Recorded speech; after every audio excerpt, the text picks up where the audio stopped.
حضرت انس بن مالک حدیث کے راوی، میری طرف دیکھیے گا، حضرت انس بن مالک حدیث کے راوی ہیں، توجہ کرنا۔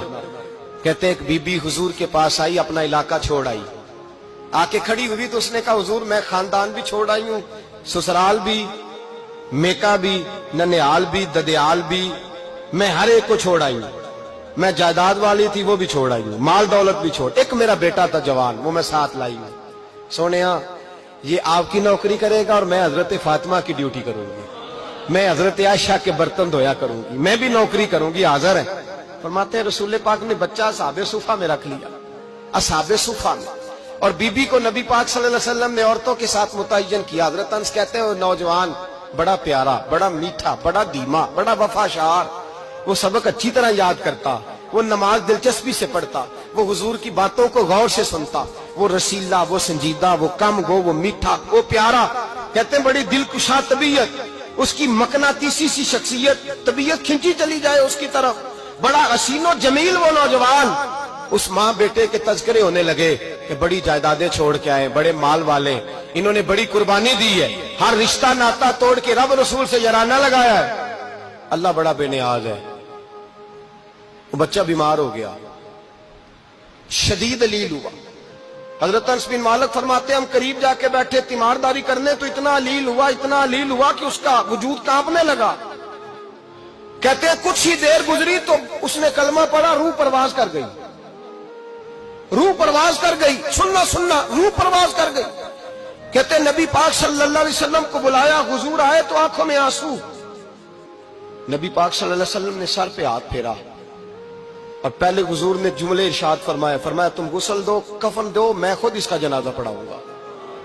پھر حضور نے فرمایا نہیں، اسے غسل نہیں دینا، ارادہ بدل گیا ہے، پروگرام تبدیل ہو گیا، اسے غسل نہیں دینا، کفن نہیں دینا۔ حضور کیا کرے؟ فرمایا اس کی اماں کو جا کے بتاؤ۔ یہ نہیں فرمایا بلا کے لاؤ، اماں کو جا کے بتاؤ۔ حضرت انس کہتے ہیں میں نے کوئی نرالا سا رنگ دیکھا، کوئی منفرد سا انداز دیکھا، ہمیں بھیج دیا اماں کو بلاؤ، اور خود نبی پاک اس کمرے سے نکل گئے اور حضور کے آنسو بھی یکدم خشک ہو گئے، مزاج بدل گیا، پریشانی بدل، اماں کو بلاؤ اس کی۔ نہیں ارادہ ہے محبوب کیا ہے، ارادہ ہے خدا کیا ہے؟ جب اس کی اماں کو جا کے خبر دی تو ماں کو تو بس کوئی اتنا بتا دے کہ بیٹا سائیکل سے گر گیا ہے، سائیکل سے گر گیا ہے۔ اماں ساری رات سوتی نہیں۔ ایک شاعر نے کہا تھا ایک مدت ہوئی میری ماں نہیں سوئی، میں نے ایک رات کہا تھا مجھے ڈر لگتا ہے، ایک رات کہا تھا مجھے ڈر لگتا ہے۔ یہ اپنے اپنے رنگ ہوتے ہیں، اپنا اپنا انداز ہوتا ہے۔ رمضان شریف کا مہینہ آتا تو میری اماں جی کہاں گری کا تیل منگاتی، چیزیں منگاتی، اور پھر زبردستی میں منع کرتا کہ اماں جی نہیں، آپ کیا کر رہی ہیں؟ میں تو تیل ویسے بھی ذرا کم استعمال کرتا ہوں، تو رگڑ رگڑ کے، اور نہیں کتابیں بڑی موٹی ہیں، فلاں چیز بڑی موٹی، اس کا رنگ تھوڑا نرالا ہے۔ اور یہ جو ماں کا رنگ ہے نا، اس جیسا رنگ دوسرا ملتا بھی کوئی نہیں دنیا میں۔ یہ اپنی مثال آپ ہی ہے۔ اماں کو کہا تیرا بیٹا، اماں ذرا دوڑی، گری، پھر اٹھی، پھر گری، پھر اٹھی، پھر گری، روتی ہوئی آئی۔ کہتے ہیں پیچھے وہ روئی، لیکن جب بیٹے کی میت کے قریب آئی تو اب نہیں روئی۔